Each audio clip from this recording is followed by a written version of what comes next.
Hello and welcome to the show. I'm taking today's recording at my desk and it's a full house. My in laws are still here, so expect there to be some interruptions in the background. Now, if you're new to the podcast, the goal of this show is free business education. So if that's the sort of thing you're looking for, you are in the right place. Just make sure to share, promote, and talk about the podcast so that your friends and family members in Nigeria and abroad can benefit from the questions that we tackle. They can do that by subscribing on Spotify, YouTube, Apple, or any player of their choice. And you in particular, if you have any sales or marketing questions by the time we're done, bring them to me. You can call, you can SMS, you can WhatsApp on 080 6466 2140. Today on the show, I want us to look at something that I haven't spoken about before. And as a matter of fact, I haven't even heard about it on any podcast anywhere. The reason why I came up was because somebody gave me a buzz a few weeks ago. I was like, hey, bro, what's up now? I said, I'm good. He said, you're the guy when it comes to business things. And I said, okay, no problem. Let me see how I can help. And then the guy says, me and wifey, this is our business. We're making progress, blah, blah, blah. I need to now put barcodes on the product. So how far? What's the 411? How do we go about that? And for the first time in a very long time, I was absolutely stumped. I had no answer. Because back when I was younger and I used to dabble in writing, I did some research about how you get ISBN numbers for your book. Because if your book is going to be published and hopefully archived in one or two libraries, and even if you're going to sell it and market it, it helps if you have an ISBN number. That's the number with barcodes at the back of your book and stuff like that. So it makes your book look real professional. And then, of course, if your book is going to be kept in any library, it's going to be in the right section, stuff like that. So ISBN numbers are a big deal if you're talking about publishing a book. But then it skipped my mind that people who have to make products, if you don't believe me, the next time anybody in your family gets ill and you buy drugs, just check at the back. You see it there, all those black and white lines, the codes, the product codes eventually, so everybody who makes stuff, whether it's baby diapers or cough syrup or bathing soap or laundry soap or hand washing soap or, think about it. If it's sold in the market, it needs to have those numbers at the back of it. So for some reason, I had never done research into those sorts of things. So I was stumped. So I told the guy, oh, you know what? I know about ISBN numbers. I think it should be the same thing. Let me go and do some research. I'll get back to you. So anyway, I did my research. That's the good news. The bad news is I wasn't able to come up with much. But part of the good news is if you're in that space, at least I'm going to be able to give you some resources where you can continue the investigation further. Because I had assumed that for stuff that is that important, the barcodes at the back of your product, you get your NAFDAC number, you get your SON number, Standard Organization of Nigeria number, you get your, all the number, license that you need. I just assumed that when it comes to barcode, that barcode information will be plentiful. I thought there would be too much information, but actually, there's not enough information that is out there. So, at the end of this episode, please bear in mind that if you're able to do this research for your product and you're able to get barcodes, please, I'm begging. If the information I've given here was useful, I beg. I give my WhatsApp number at the beginning and at the end of every episode. Reach out. Let me know if the thing was helpful. Let me know what more you discovered and let me know in detail the steps that you went through so I can make another podcast telling people that, okay, since that last episode where I spoke about how to get your product barcode, a listener of the podcast based in this, doing that, has been able to get a barcode for the business. This is the step that he took or she took, and so we can provide a useful resource to people over here on the show. So essentially, that's what we're talking about today. Product barcodes. How do you get them? Now, of course, there's no need to define. Abby, should I define it? Okay, yeah. Since traditionally I define everything, let me try and define. So, product barcodes. Anytime you go to the supermarket and you buy something, you look at the back of the box. Usually at the back of the box, you see some black lines at the back of it. Black lines are white spaces. That's what the product code is. Now, the whole point of the product code is you use it to identify each product. So that's the reason why when you're paying the sales, the person at the desk who is scanning the thing will take it and run it through the scanner. The thing will just make program, and then it will show up on the screen that you have bought 12 bars of soap, 2 packets of cigar, let's see what else, 6 packets of biscuits, and 48 rolls of tissue paper. So that thing that you're scanning, program, that is the product code or the product barcodes. So they make it easy for machines to read and understand what product am I looking at. Now, the good news is, just like with the ISBN for publishing, for those are the barcodes that you have at the back of your books. I mean, just check whatever book you happen to be reading now. Look at the back, you see it, black lines and white spaces. So there's a global standard for this sort of thing, and so that's good. So it means you don't have to go through the hassle of getting one for Nigeria and getting another for America or getting another for the UK. So if your product is going to be sold in Nigeria, in Cameroon, in UK, in Australia, you are just going to get one number. And so that's good. Then what people use it for? People use it for the supermarket. They need it for inventory management. Because, next time you go to the supermarket, just think about it. Go to the tissue paper section. See all the different kinds of tissue paper. Just tissue alone and soap. I mean, that's a nightmare. If you have to manage and reconcile that thing, by hand. How many princess tissue paper do we have? How many kitchen tissue paper do we have? How many, on and on, the different brands. The same thing with soap. How many locks do we have? How many bleaching soap do we have? How many carrot soap do we have? Pawpaw soap, black soap, this soap, that soap. So it'll be a nightmare. So making all these things makes inventory management very easy for the supermarket. They're able to track stock levels. You know how much we have and in which location. Is it at the top of the shop? Is it at the back? Is it shelf B6 or is it shelf A22? All those kind of things.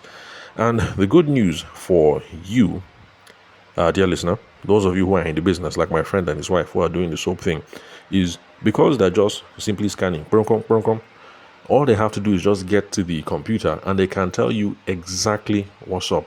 They can tell you that, okay, bros, you came here in January, you gave us 45 cartons of soap. Out of that 45 cartons of soap, we've only been able to sell 22. The remaining 23, they are you will find half of it on shelf B this, and then the remaining half are in storage. So that kind of thing really, really helps. If you're the business owner and you have to go and talk to the people in the shop, you want to know exactly how far. Like, since I came in January, how much are the people sold? Those sorts of things. So it makes your life a whole lot easier. So if nothing else, and of course, from the point of view of my friend and his wife, that's the main reason why they want to get this thing anyway. Because if you don't do that, somebody has to go and do this thing manual. And of course, you know what manual means. Manual means, hey, I went, I checked in the store, I think, and then people will start quarreling.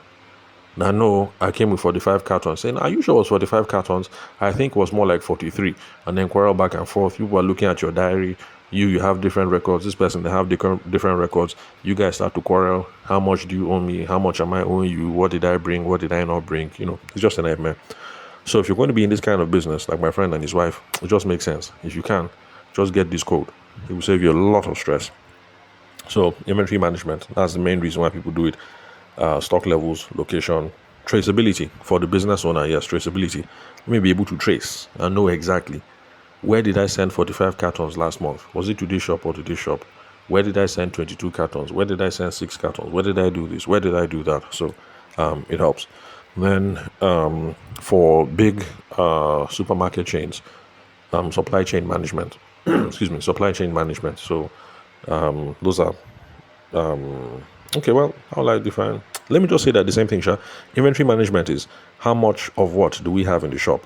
Supply chain management is how much do we need in the shop, how much inventory do we have to hold, when am I supposed to place the order to bring new ones here, and how, based on the traffic we see in the shop, when am I expecting certain kinds of things to move out. So all that is supply chain management. So for now, let's just say all join.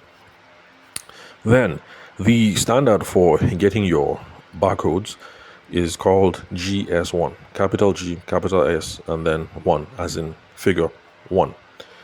Then that's the body that's responsible for these standards, and So if you want to get your barcode, essentially those are the people that you have to liaise with, the GS1. And I'm wondering why did they come up with that kind of you know super spy kind of name? Because when I saw the thing of GS1, I said no, this thing can't be legit. I just fashed it. I continued my research and found out that it actually is legit. I mean, why not just have a simple name like SON, Standards Organization of Nigeria, or the other one, International Standards Book Number, ISBN, just like simple numbers. And say you come up with this code, GS1. I think it sounds like a scam.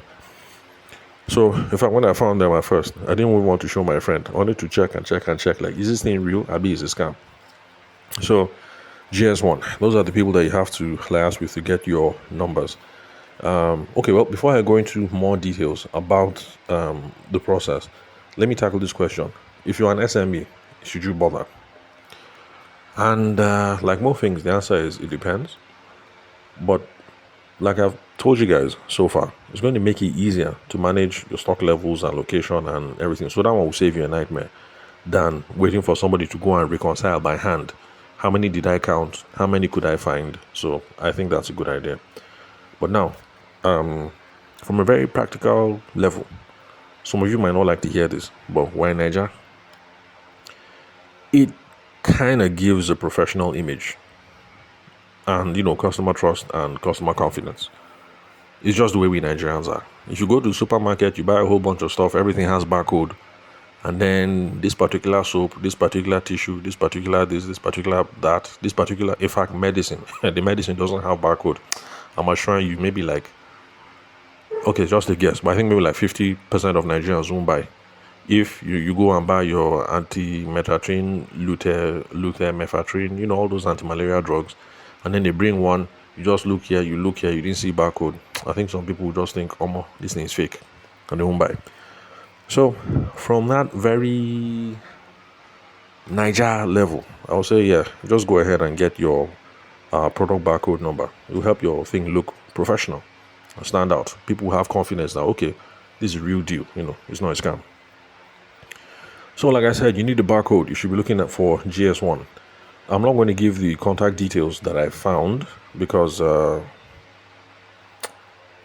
I want you to do your own research. So just go and Google GS1 Nigeria. You're going to find an address. The address is in Lagos.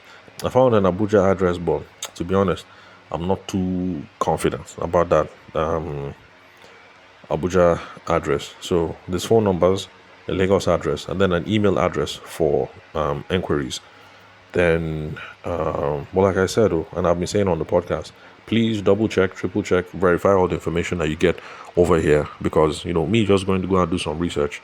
How I put it, like that's just me doing my research. So shine your eyes and check very well. And like I said, if any of you goes through this process and the thing checks out, I beg, get back to me, let me know what's up, so I can make a follow-up episode to let people know that okay, this thing I found, it's verified, it's trusted, because one of the community has gone ahead and sorted this thing.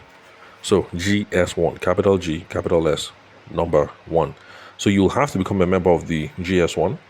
And then when you're a member of the GS1, you're going to apply for a GTIN number. That is the Global Trade Item Number, GTIN. That's what you'll apply for. So it's the process of applying for this GTIN now that they will now create, because of course, once they give you the number, they now create the barcode. And like I said, it's universal. So, that barcode, the information will now be readable, whether you're selling your product in Nigeria, in Ghana, in Yugoslavia, in America, or Lithuania. So just that one number. So you will now, after that, it's up to you to now incorporate the thing into your product design, to print the barcode and then incorporate it into your product design. I was able to find some of these steps from some resources online, but like I said, go and check yourself. The website is www.gs1.org. So again, www.gs1.org, capital G, capital S, number 1, not writing it O-N-E, write it as number 1. Then, I think that's all, pretty much. Let me not stress this one. Let me not stress it too much, especially since it's not my area of specialty. I'm only making it because I get lots of questions that are business related, and this is one that I did not have an answer to. I did some research. Hopefully, there's some resources here that should be useful for you guys. So, if you are interested, you're like my friend and his wife, they're doing soap, or maybe you're manufacturing Nigerian baby diapers, or what else? Or you want to start your own brand of table water. Okay, people who sell pure water. I don't think people who sell pure water bother with barcodes. I haven't seen barcodes on pure water, but I've seen barcodes on table water, like your Nestle water and stuff like that. So if you're getting into these kinds of businesses and you're interested, please take this information, verify this information. I beg, verify. Like I said, I couldn't find a lot. I just assumed that on this kind of thing, I would have found too many resources. I assumed the problem will be how to scale down all the resources that I'm getting. But unfortunately, there's not too much information that is out there. So verify the information that I've given. If you come across some new resources, let me know. And please, if you go ahead and you apply successfully, let me know the outcome. Also, let me know where I was wrong so I can come back and clarify errors and, give people more guidance so that other people who need product barcodes can be able to hook themselves up. So that's all for today, folks. Remember, if you have any sales and marketing questions, bring them to me. You can call, you can SMS, you can WhatsApp on 080-6466-2140. Even if it's not a sales or marketing question, like product barcodes, I'll do my best. So thank you very much for your time and attention. I'll catch you, dear listener, at the next episode.